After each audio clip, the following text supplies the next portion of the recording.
Not so long ago, human beings lived in perfect harmony with nature.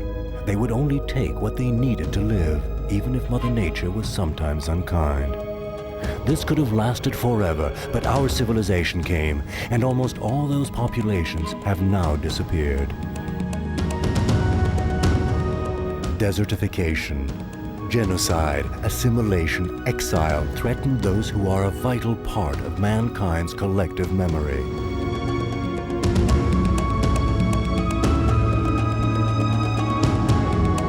We have much to learn from them. Our own survival may well depend upon it. They are willing to teach us, but time is running short, for they are endangered civilizations.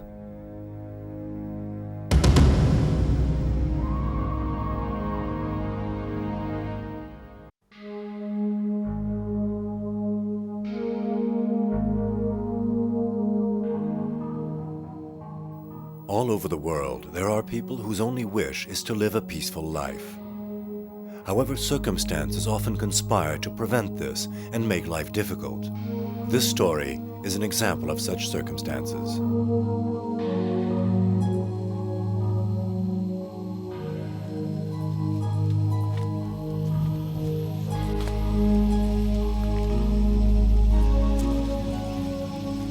Barefoot, in her tiny pleated skirt and leggings, Apia is on water duty.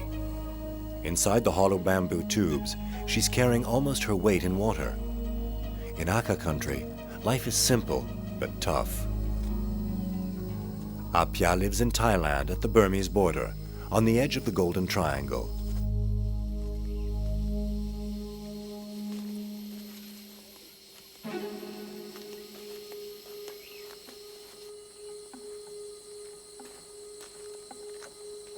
Aka villages have always been cradled on hilltops, by obligation, for discretion, and because of the fear of spirits. Apia feels uneasy outside of her village, as do all of her kinsmen, for mischievous spirits are always lurking about.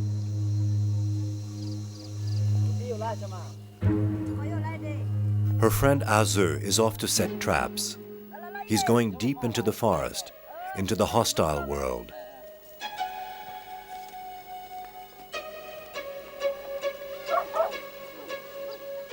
The Spirit Gate marks the frontier. Wooden figures represent the spirits to be protected from. Bamboo stars repel those spirits whose appearance is unknown.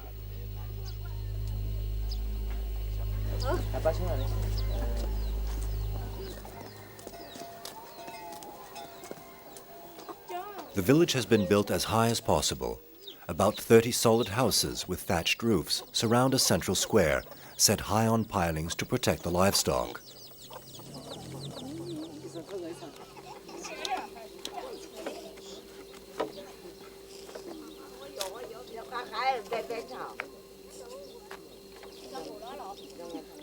Apia lost both her parents because of illness. She now shares with her grandmother the responsibility of looking after the household. It isn't always easy for her. The days seem endless, but everyone in the village offers her some help.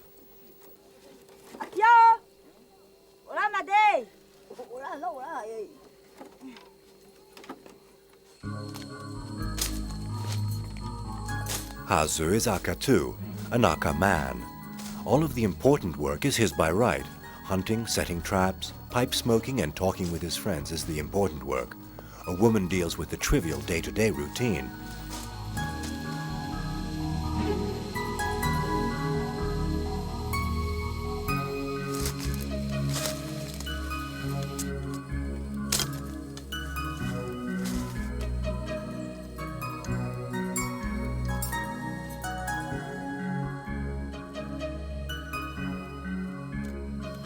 A trap is a work of art. It must be light and discreet, as well as efficient. A maze of springs and levers triggered with strips of bamboo.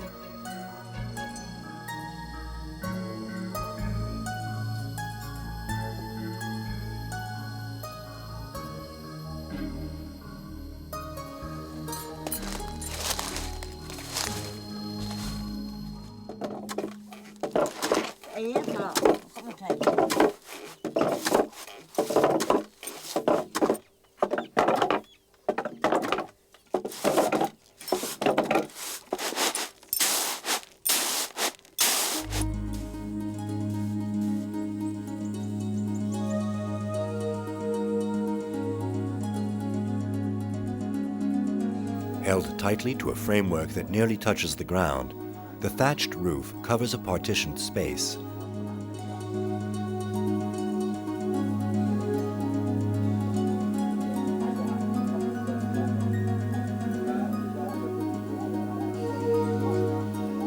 Aka legend has it that the wife of the first Aka was a tiger woman who ate her husband.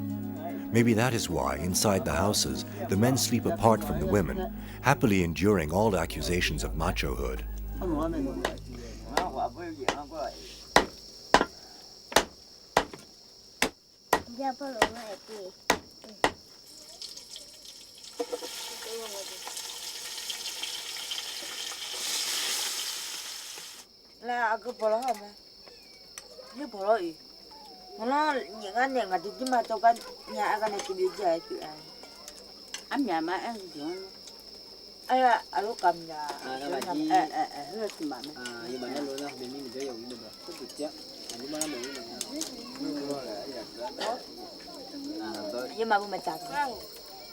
During the evening meal, as the women chat among themselves, the men have drinks and talk about important matters. Ha Ze speaks with old Ha Bo about his life and past.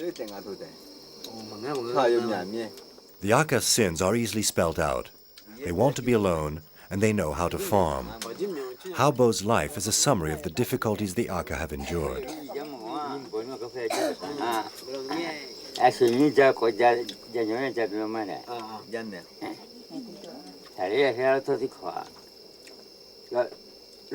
The Aka come from southern China. Ha Bo is almost 70 and has lived in the ancestral lands. The Aka only immigrated at the beginning of the century. In the 30s, Ha Bo left for Burma to escape war between the Chinese, the French, and the English. Like many Aka, Ha Bo was trapped by World War II between the English, the Japanese, and the French. He found shelter with his people in the hills at the border of Thailand and Burma. In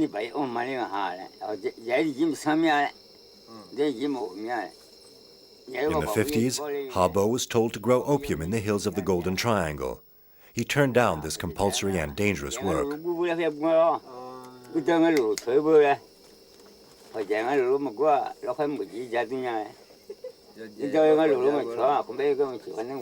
The old man ran away again to look for shelter in Thailand, where he hopes at last to remain peacefully until his death.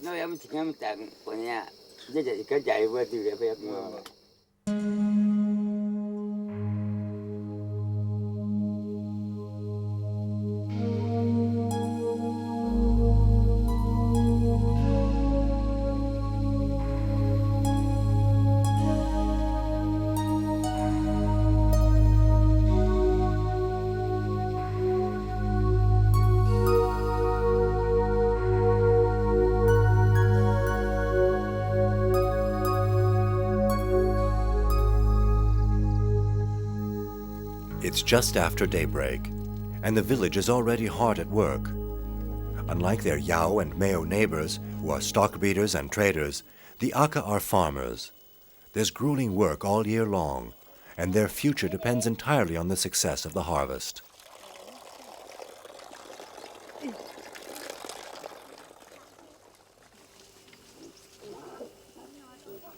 Towards mid-May, with reserves in the storehouses nearly gone, it is vital to be ready for the most important event of the year, the arrival of the monsoon, which is the beginning of the planting season. The slightest problem at this time could lead to a catastrophe.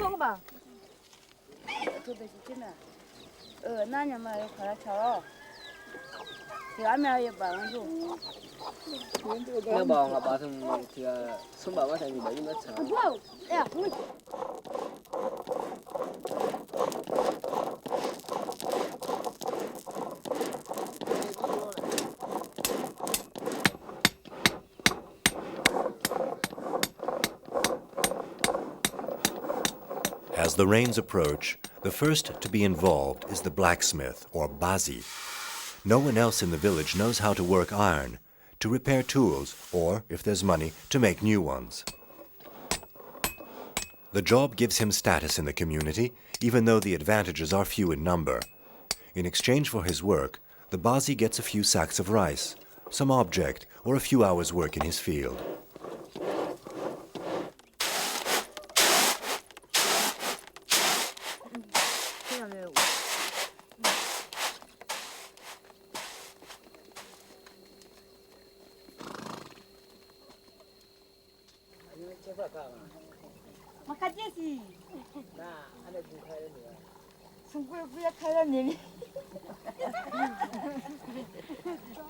Apia is well liked in the village. Because she is an orphan, almost everyone offers her a little help. But she doesn't take advantage. It's the other way around. She wants her own position in the village and prefers to offer to work instead of merely holding out her hand.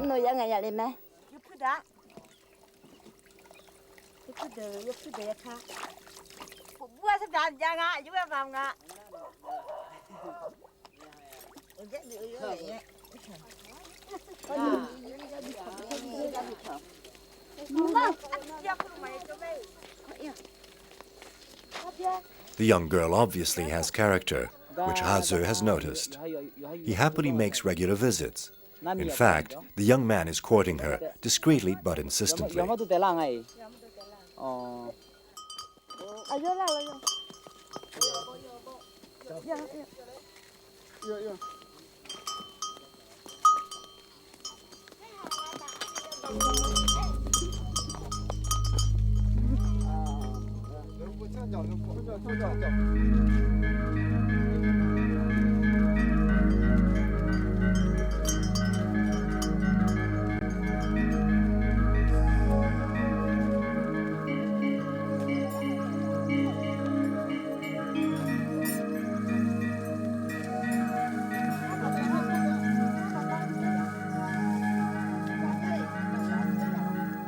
Aka villages are set high in the mountains.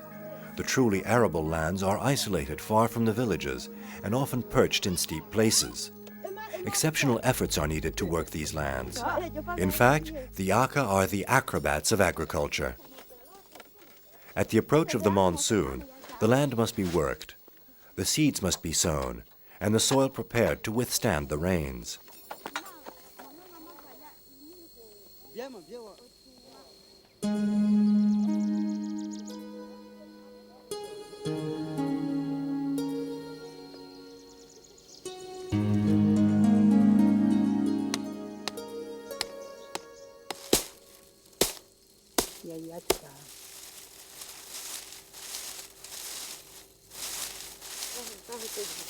Plowing and sowing disturbs the earth spirits. Their favor has to be ensured, for they can damage the harvest. Before doing anything else, each family prepares a shrine in the fields which are to be sown. The ceremony of the first sowing takes place once every season.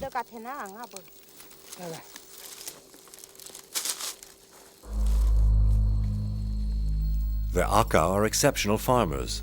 They analyze the soil, checking limestone levels and soil fertility with simple methods. A clump of earth is squeezed into a palm leaf.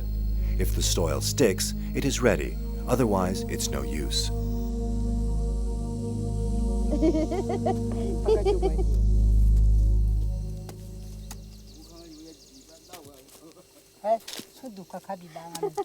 The ceremony invariably ends with a little test. A hoe is dropped to the ground. If it lands face up, the farmer knows the spirits are happy. Sowing can begin in earnest.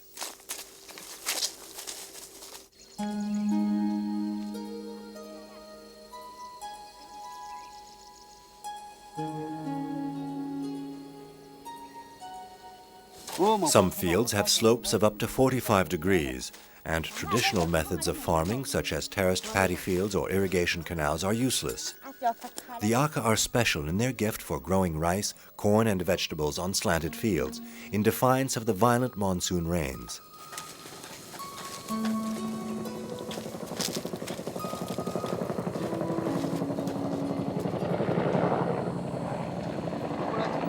Obviously, their taste for isolation arouses suspicion. Helicopters patrol the border daily in search of poppy fields. The Aka have lived for decades under this suspicion, sometimes justified, but more often not. But who could discreetly grow the evil poppy better than the Aka?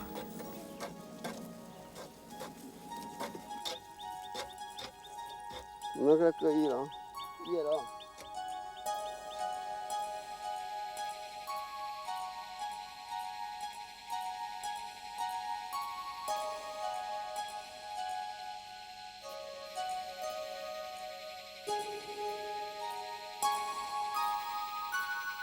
The work, which is exhausting, continues all day, despite intense heat which crushes the land, just days before the first pacifying rains bring relief.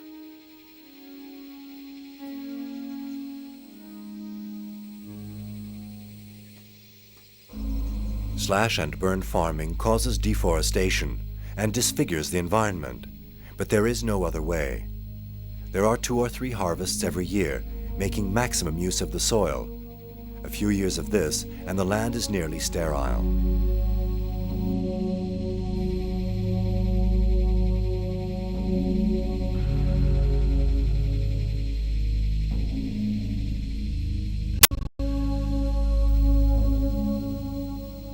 In the old days, the Aka would search for new plots to exploit.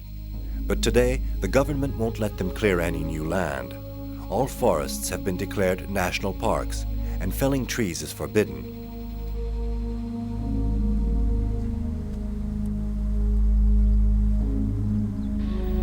The Aka can no longer make a living from their labor.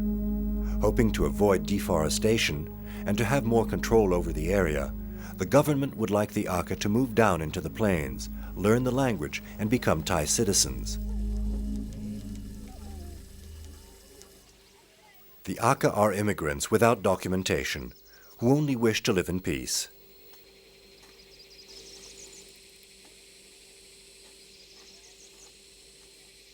For some years now, the Aka have been trying to reverse a process which seems unstoppable. First, they've started different kinds of crops like corn and ginger, but they need pesticides and fertilizer and can't afford them. Secondly, they're trying to anchor the soil by planting small bushes. If they don't, there's a double risk: losing their fields to erosion and seeing the government reclaim the illegally occupied land.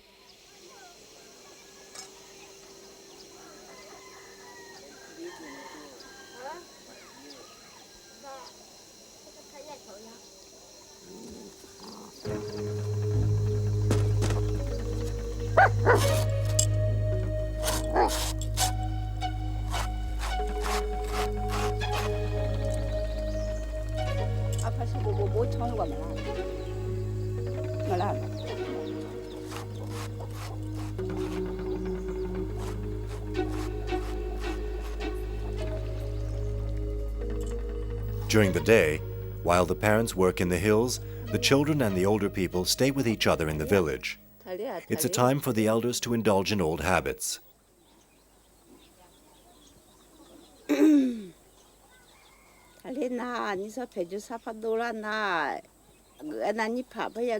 The Nipa is a personality in the village. She knows all the tricks of the spirits who slip into the body to reawaken old aches and pains.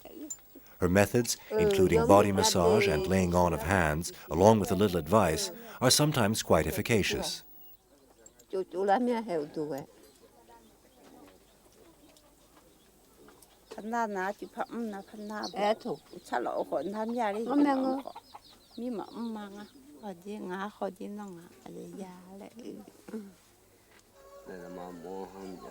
As both sorcerer and keeper of legends, the Pima's rank is second only to the chief's.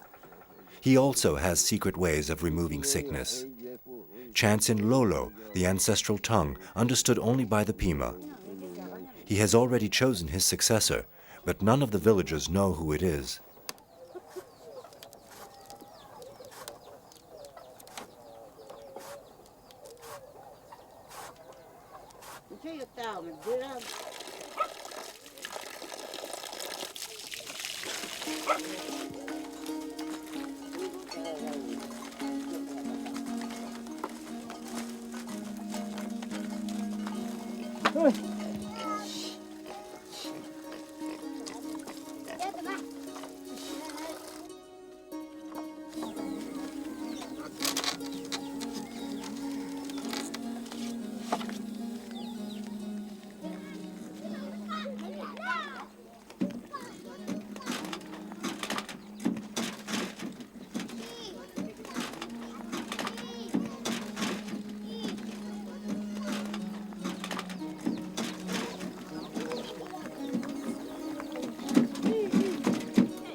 day is far from over for the villagers.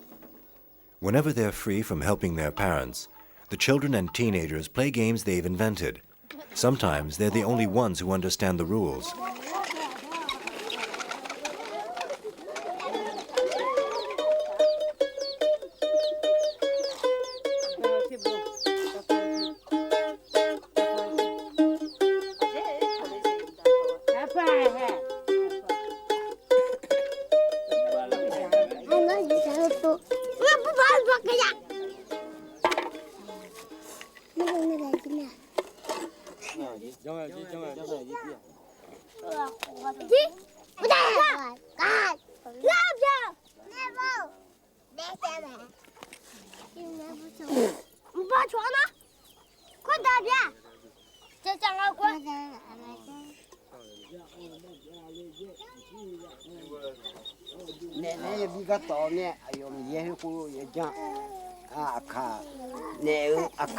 The Pima is very active at the end of the day.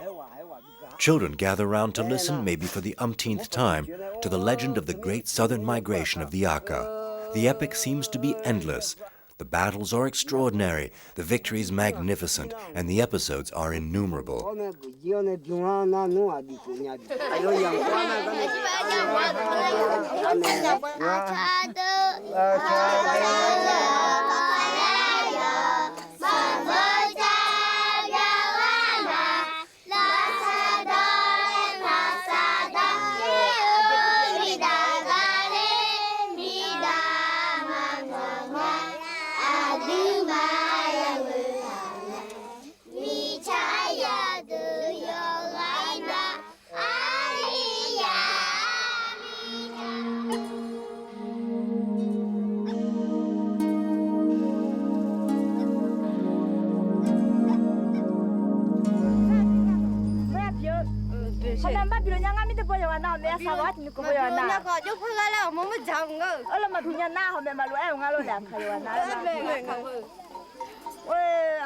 Even after a hard day, the girls still find energy to have their meeting, a custom as old as the Aka themselves. And guess what they're talking about? Men, of course. Aka women have always spoken their mind and lived very freely. They don't hesitate in taking a husband, sometimes only for a trial period. If they end up getting rid of him, no one sees any harm in it. There's even a small house set aside for any young woman who needs a little intimacy. Apya's not wearing the Aka headdress. That's partly a sign of her freedom, but it also means she's unmarried. She's thinking about it without pushing things.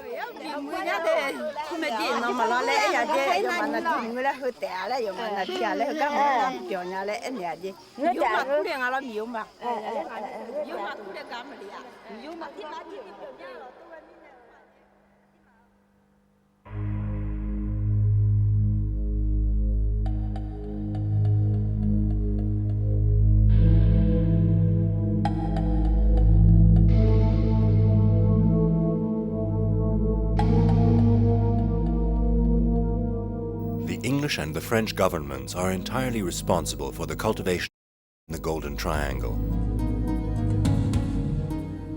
As early as the 18th century, the English had trading posts in China. Forced to pay in hard cash, they were eager for another commodity to exchange. Was the solution, imported from India to Burma. The French quickly followed suit and encouraged minorities in the hills of Indochina to take up poppy farming. The Golden Triangle was born.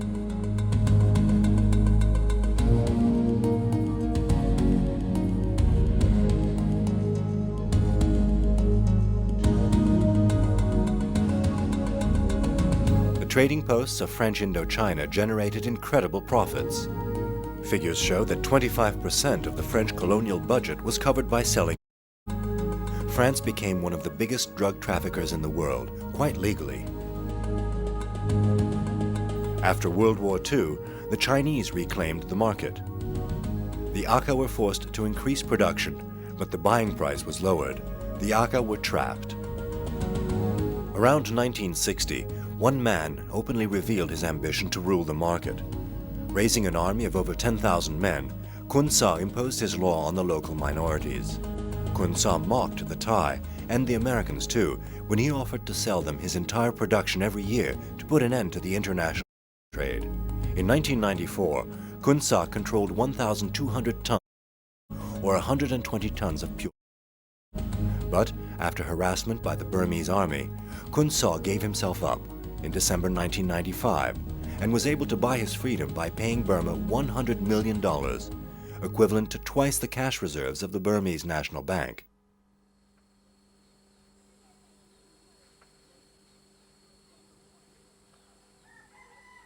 The spirits, or Pi, are everywhere. They are in the trees that are felled, in the earth that is plowed, and in the rains. For the Aka, rituals transpire from fear that evil shall be caused by unknown forces. But the Pi are also respected by all as the best reason for hope.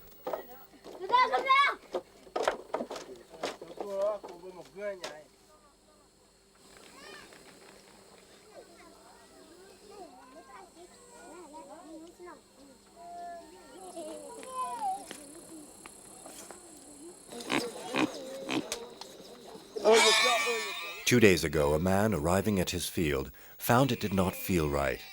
He returned to the village and sacrificed one of his pigs. At the very same moment, his 2-month-old son died. An Aka family is considered rich if it owns 30 pigs, and more pigs will have to be sacrificed to carry the baby's spirit away from the village. It is a disaster for the family.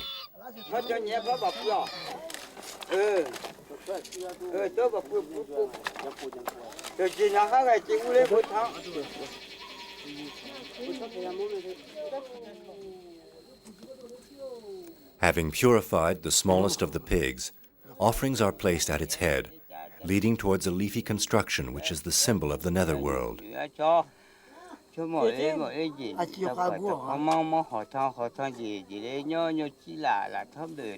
father holds the last tie which links him and the spirit of his child until this link is severed by the shaman at the end of his chant.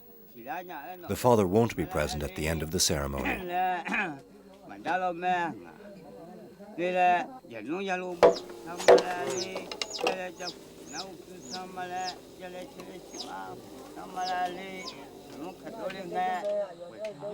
On top of her grief, the mother is held directly responsible for the tragedy and loss.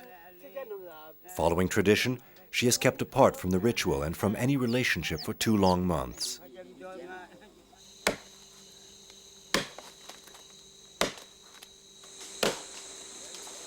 Men from the village go off into the forest. With great precaution, they choose a tree in which there is no shrine. The tree is felled, and minutes later, the coffin has been carved. A chick and an egg are offered to the spirits.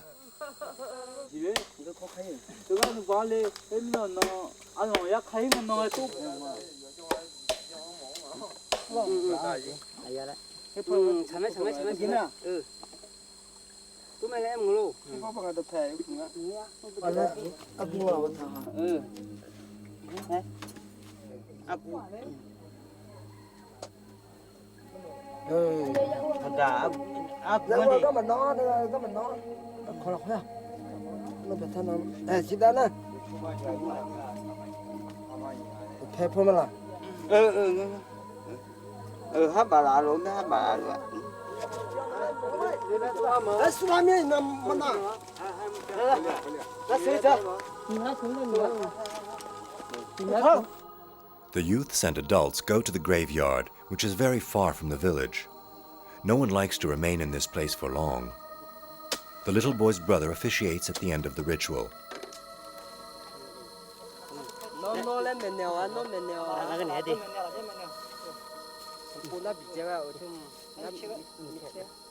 One chop of a machete severs the final link with the dead one's spirit.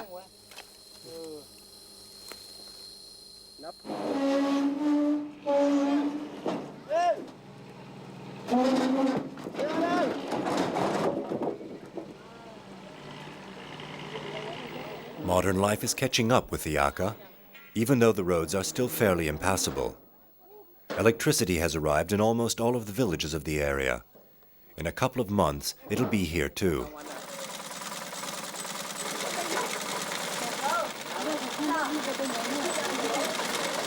Electricity is accompanied by progress of all kinds.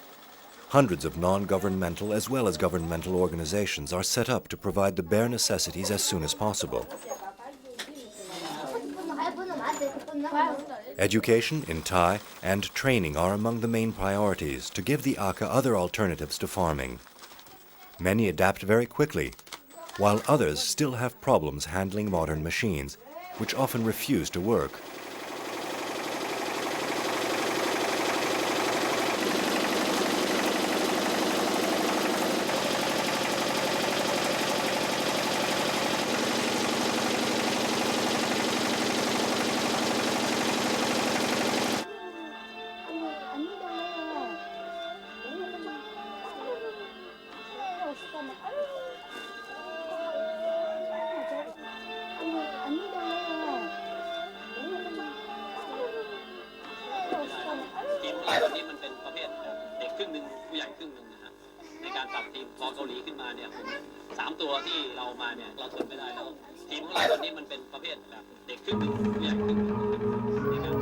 Healthcare is a constant concern. Even today, Aka life expectancy is only just over 50 years. Living conditions, chronic lack of hygiene, quinine-resistant mosquitoes, and badly treated wounds tend to wear out the healthiest bodies. Posters such as these, outlining disease symptoms and basic prevention, are the only solutions to the problem.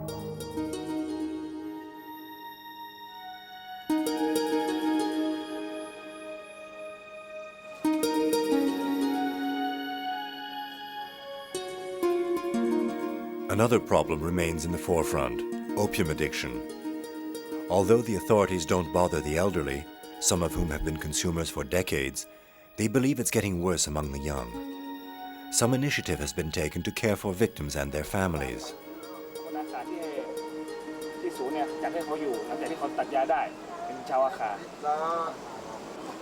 This official explains, despite the increase in production, the price of opium has been multiplied by 4 in the past few months.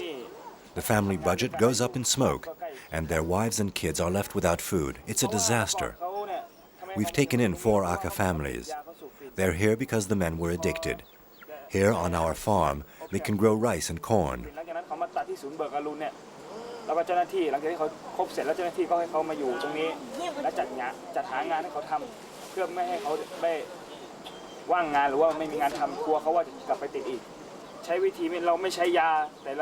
We help them here with work, not pills, but especially with prayer. Some other centers give them medical substitutes, but they're hard to find.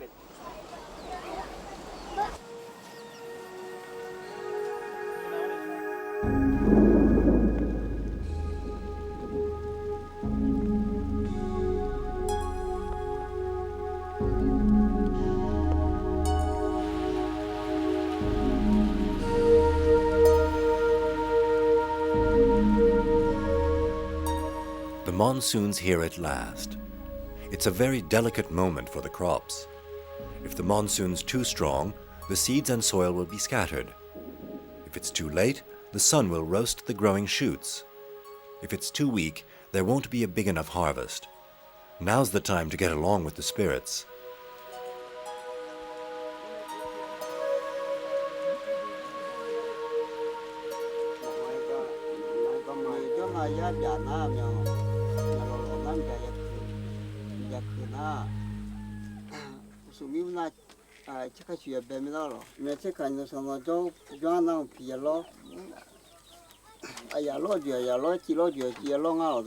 Presided over by the chief, the important villagers gather to discuss their current priorities.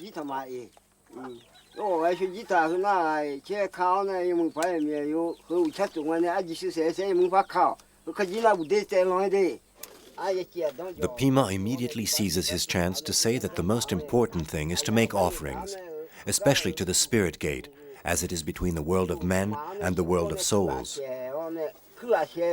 Hatu, the Pima's son, replies that the village had better invest in plants to stabilize the sloping terrain, for if the village doesn't do it, and quickly the government will do it themselves and confiscate the lands.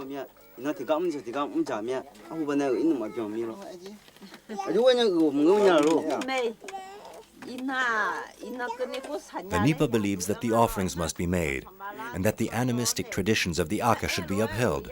She doesn't want Jesus. She just wants to follow tradition until she dies. Hasur, for his part, tends to agree with the blacksmith. There should be more classes and activities for the children. They fool around all day and get in the way, not learning anything.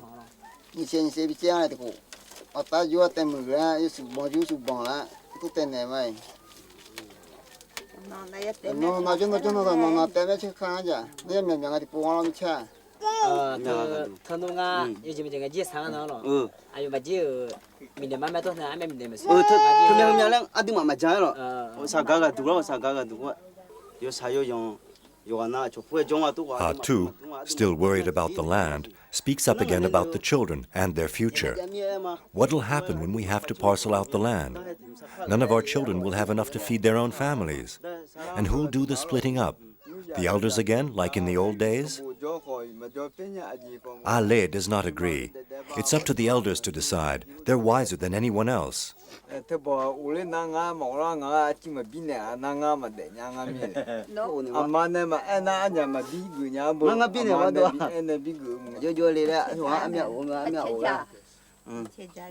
Old Milo says that she will give more land to the child who helped her most. The elders must decide how to share things between heirs. This opinion gets the final consensus.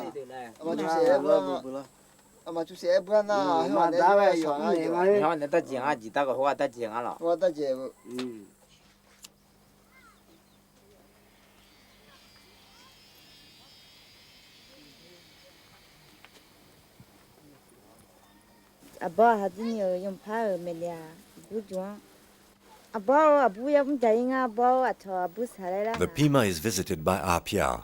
The girl has finally decided to marry, to take a husband. The news is important. After all, the other villagers were worried she might never start a family, even though Apia is not lacking in suitors. And the old man begins to spout out all the wifely duties she'll have to fulfill. You must serve your husband and obey him in all things. Make him happy and keep him, the old man states. All the Aka are one big family. We all bear part of the name of our ancestors. Part of their spirit lives on in you. You must know the names of your 60 direct ancestors. You'll have to know your husband's 60 ancestors too.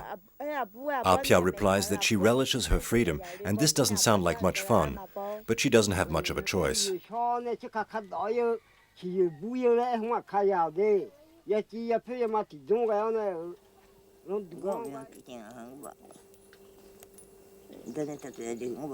Now she must make the traditional headdress that all of the Aka women wear. A whole myth surrounds the item. It is said that they never remove it. In Aka country, a woman must always be shiny and jingly. The women carry the family fortunes on their heads. The rich decorate them using 90% pure silver Indian coins from the early part of the century. The poor women use Thai coins.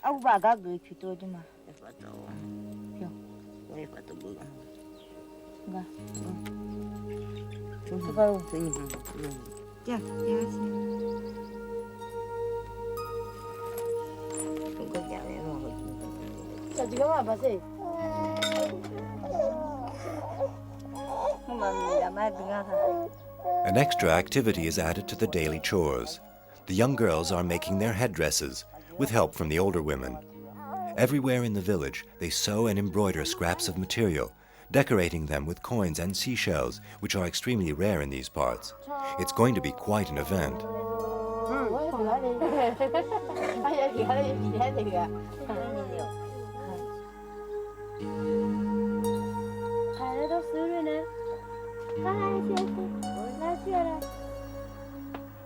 Once a year, in the month of July, the Women's New Year lets the villagers get closer to their spirits and gods to obtain a good harvest.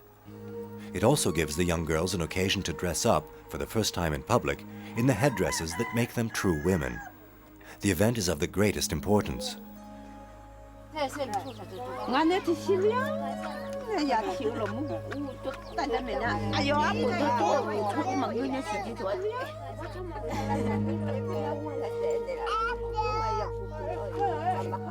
啊，这个我有嘛就有嘛嘛，那哪有哎呦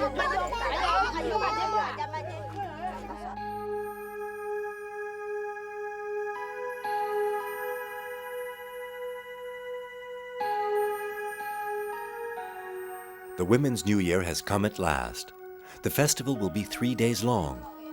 Storm clouds seem ominous, but no one has time to worry. 4 long posts, abandoned for about a year, are the framework for the object which symbolizes the ceremony, a swing, to get closer to the spirits.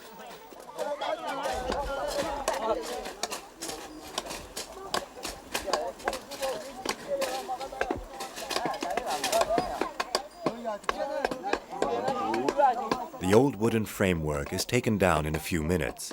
There's too much risk of it breaking, and room must be made for a new swing.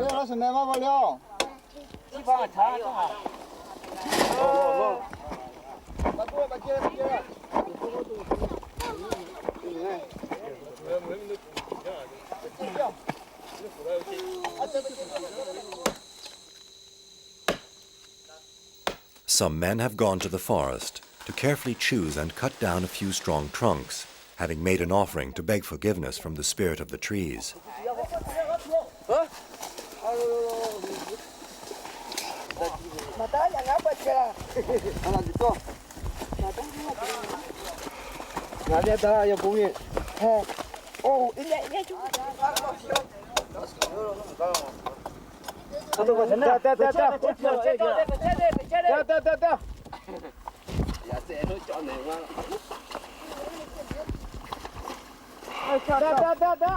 Assembling the great swing is a long and delicate task.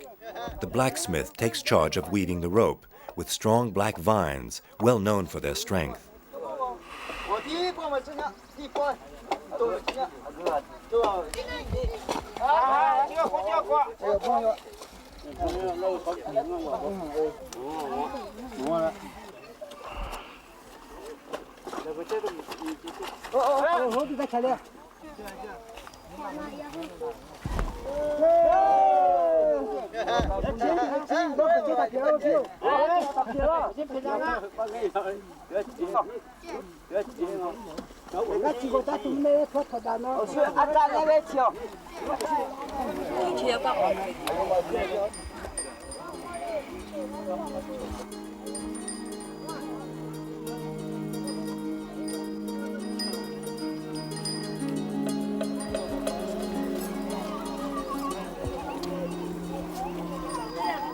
Everything would be simple if the families didn't want their children to take part in the ritual too.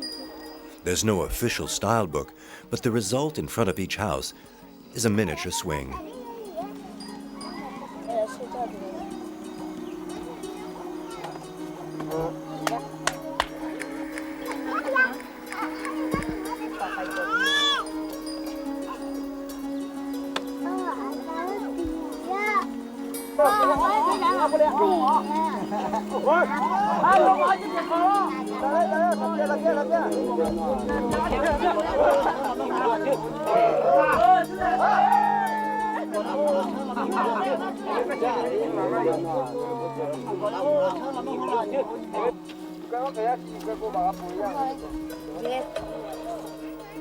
Tradition dictates that no one uses the swings until the great day.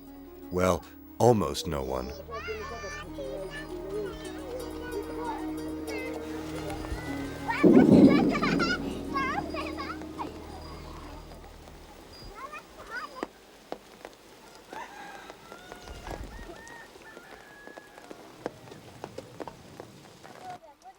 On the eve of the feast, each family makes a special dish, a brown rice cake covered in sesame seeds. The recipe's pretty simple and gives a very sticky, heavy paste which the Aka love.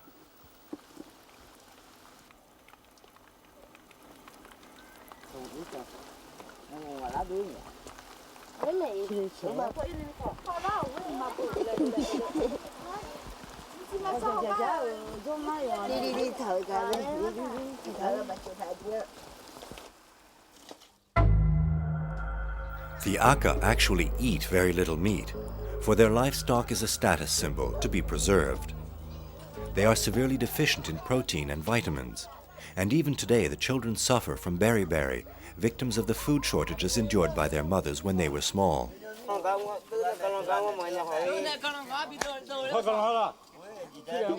But the Women's New Year is a good day to sacrifice a buffalo. There is a problem, however, in slaughtering the beast. No one can agree on which method to use. In the end, the style is a compromise, which is difficult to watch.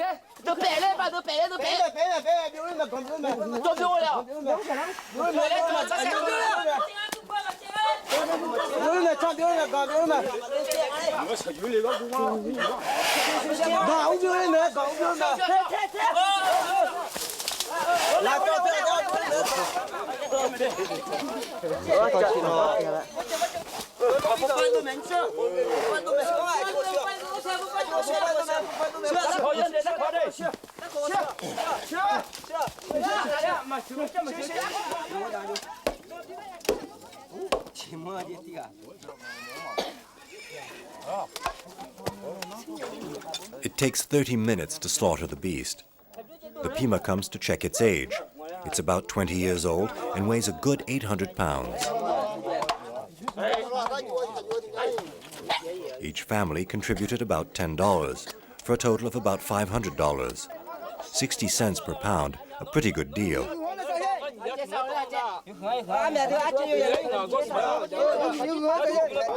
Of course, the shares have to be dealt out fairly, according to a system set up to avoid disputes. The choice parts are weighed out first, and then the cheaper cuts.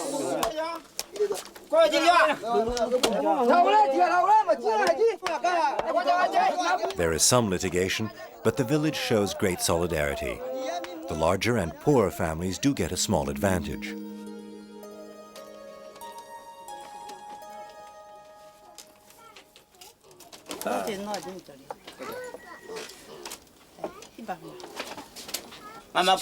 Some of the meat will be dried for keeping, but most of it is gobbled up, with rice wine flowing profusely.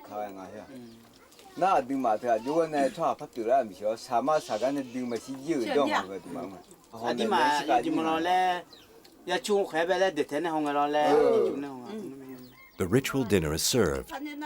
In Aka country, the women's status won't be equal to the men's for quite a few years. But on the eve of this new year, everyone eats together, and the women hold their own as proudly as any of the men.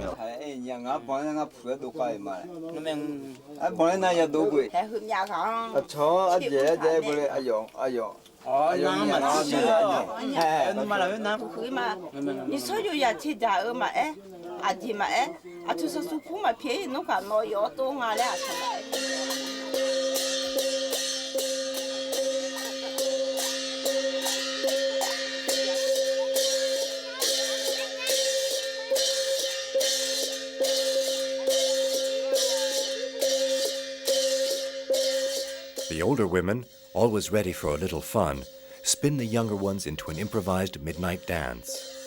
Milo takes the occasion to give free rein to her inspiration.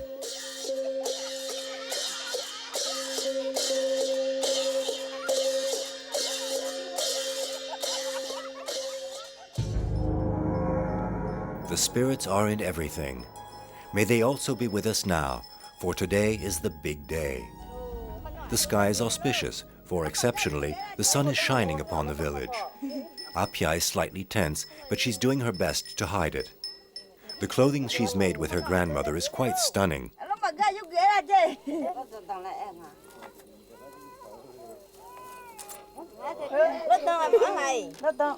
But the really big moment is when she finally dons her headdress.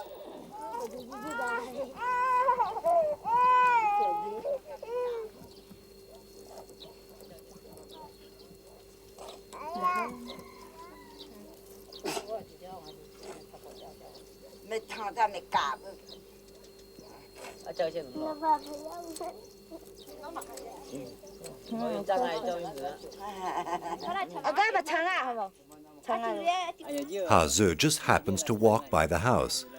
So now he can supervise the maiden's preparations. He discusses Aka customs with her, such as faithfulness and tradition, but really any excuse is good to talk to her about the present, the future, to show off his own costume, and maybe escort her to the festival.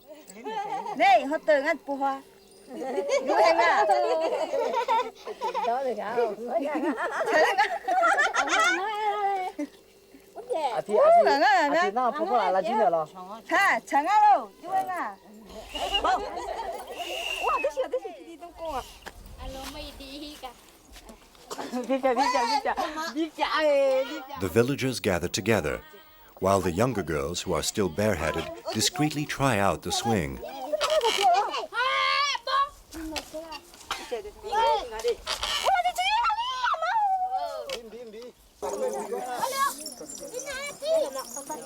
The Pima opens the ceremony in person.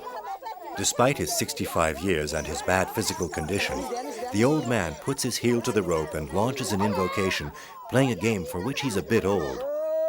Close to the spirits, he implores their grace.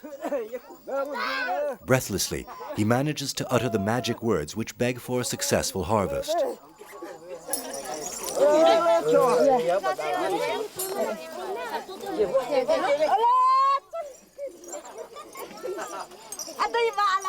Next in hierarchy, the Nipa gets on the swing, carefully having placed herself on a wooden seat slipped into the rope.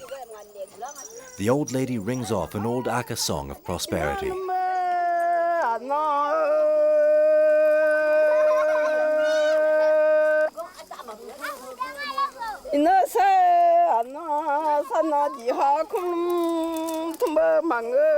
The Aka have lost most of their illusions on life and the future.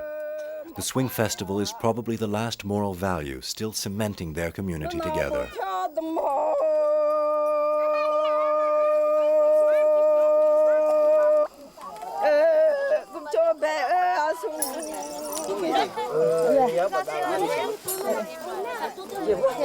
Finally, it's Apya's turn.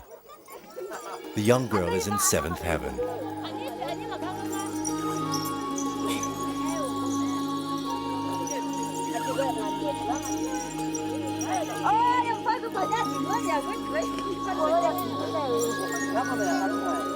Apya understands the dangers facing the Aka. They can stay in the hills and become an alibi for ecotourism, or they can go down into the lowlands to be assimilated. So, which death will they choose? But for the moment, Apya doesn't worry about all that, and let's not spoil her pleasure right now. After all, today, she becomes a woman.